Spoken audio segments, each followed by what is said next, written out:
این ویدیو با بقیه ویدیوها فرق ویدیوهای قبلی من از نکات نقاشی مرگ سقراط و سخنان بودا و چرا باهوشا تنها هستن از کارل یونگ بود. ولی توی این ویدیو از اتفاقی که یه شب برام افتاد که چطوری یک مسئله مهم رو فهمیدم، مسئله که بعدها اونو توی نظریه‌های خیلی از فیلسوفای بزرگ دیدم و از همون اول میدونستم که مسئله مهمی رو باید پیشو بگیرم.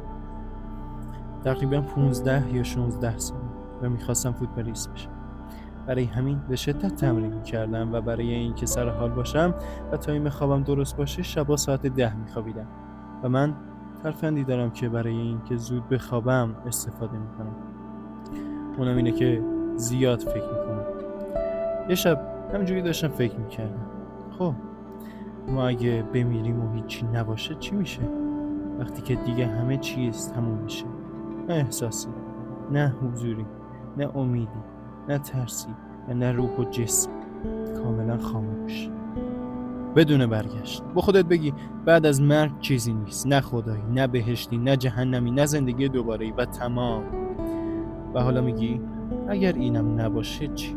اگر زندگی نباشه، اگر زمینی نباشه و اگر هر چیزی که الان هست نباشه چی هست؟ وقتی هیچی نیست چطور چیزی قراره ساخته شه و همیشه هیچی باقی میمونه و کلا نیستی؟ نه فقط انسان، هیچ. همون موقع با خودم گفتم خب خوشحالم اگه ساعت 10 بخوابم، چرا از این محدود مدتی که دارم لذتشو نبرم؟ جوری زندگی کنم که لحظه لحظه در بهترین و بی‌نقص‌ترین شرایط ممکن باشه. انقدر زندگی میکنم تا از خستگی خوابم ببره. البته که اینا حرف بعد یه مدتی از سرت میفته، ولی از اون به بعد هر وقت یادش میفتم سعی میکنم لذت ببرم. ما فعلا هستیم و نیاز داریم که خوش باشیم.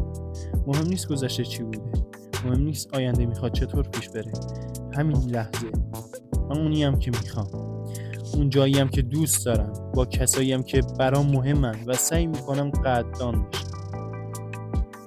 ولی با هر کسی که اهل تفکر بود راجع به این مسئله صحبت میکردم، پاسخی که بتونه بهم کمک کنه پیدا نمیکنم. چون انسان ذاتاً نمیتونه نبود خودشو ببینه، چه برسه به اینکه هیچی رو حس کنه.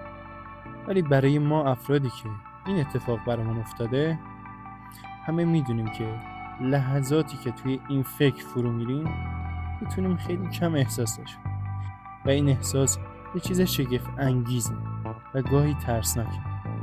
فیلسوفای بزرگ هم چند تا جمله دارن که بعد از رسیدن به این مرحله گفتن.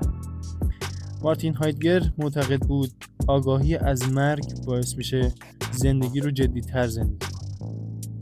آلبرت کامو میگفت جهان شاید معنایی از پیش تعیین شده‌ای نداشته باشه، اما همین باعث میشه ما خودمون معنا بسازیم.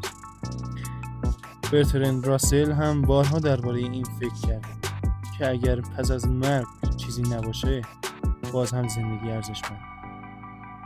مرسی که این ویدیو رو تا اینجا دنبال کردید.